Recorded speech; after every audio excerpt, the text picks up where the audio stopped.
નમસ્કાર, આપ જોઈ રહ્યા છો ગુજરાત 18 લાઈવ. હવે શું અગત્યના સમાચાર. જેતપુરમાં પેટ્રોલ ડીઝલ ખૂટી પડ્યાની અફવા, પંપો પર વાહનોની લાગી લાંબી કતારો. જેતપુર પંથકમાં છેલ્લા કેટલાક દિવસોથી એક અફવાએ ભારે કંપ મચાવ્યો છે. સોશિયલ મીડિયા પર પેટ્રોલ અને ડીઝલ ખૂટી પડ્યાની વાતો વાયરલ થતા લોકોમાં ભારે ગભરાટ ફેલાયો છે. પરિસ્થિતિ એ છે કે શહેરના તમામ પેટ્રોલ પંપો પર વાહન ચાલકોની મસમોટી અને લાંબી કતારો લાગી ગઈ છે.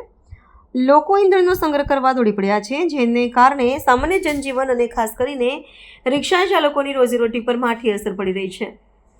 જેતપુર શહેરના જે વાહનોની કતારોનો કોઈ અંત દેખાતો નથી. છેલ્લા 3 થી 4 દિવસથી જેતપુર પંથકમાં એવી અફવા વહેતી થઈ ગઈ છે કે પેટ્રોલ અને ડીઝલનો સ્ટોક ખતમ થવા આવ્યો છે.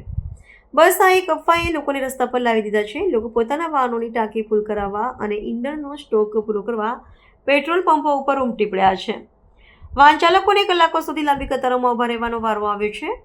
અફવા અને અફરાતફરીનો સૌથી મોટો ભોગ રિક્ષા ચાલકો બની રહ્યા છે. કલાકો સુધી લાઇનમાં ઉભા રહેવાને કારણે તેમનો ધંધો ચોપટ થઈ ગયો છે. પેસેન્જરો પૂરતું ભાડું આપતા નથી અને ઘરનું ગુજરાન ચલાવવું હવે તેમના માટે મુશ્કેલ બની ગયું છે.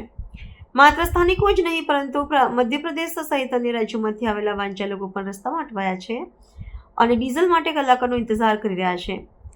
એક તરફ અફવાઓનું બજાર ગરમ છે તો બીજી તરફ જાગૃત નાગરિકો અને પંપ સંચાલકો લોકોને શાંતિ જાળવવા અપીલ કરી રહ્યા છે. હકીકતમાં ઈંધણનો પૂરતો જથ્થો ઉપલબ્ધ છે, પરંતુ લોકોના બિનજરૂરી સંગ્રહના કારણે કૃત્રિમ અછત ઊભી થઈ રહી છે. તંત્ર પણ લોકોને અપીલ કરી રહ્યું છે કે કોઈ પણ પ્રકારની ખોટી અફવાઓમાં ન આવો અને તમને જેટલી જરૂરિયાત હોય તેટલું જ પેટ્રોલ ડીઝલ પુરાવો.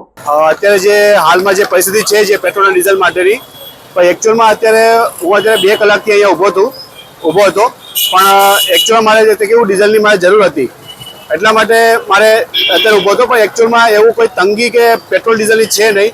પણ જે અફવાઓ જે ઉડી રહી છે તે સોશિયલ મીડિયામાં અને બધી રીતે જે છે એ તદ્દન ખોટી છે.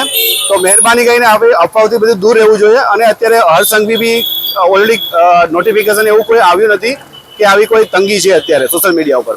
તો એ બધી જે તદ્દન જે સોશિયલ મીડિયા ઉપર જે ચાલી રહી છે જે એ બધી અફવાઓ જૂઠી છે મારા હિસાબે. તો અત્યારે એવી અફવાઓથી દૂર રહેવું જોઈએ બધાને.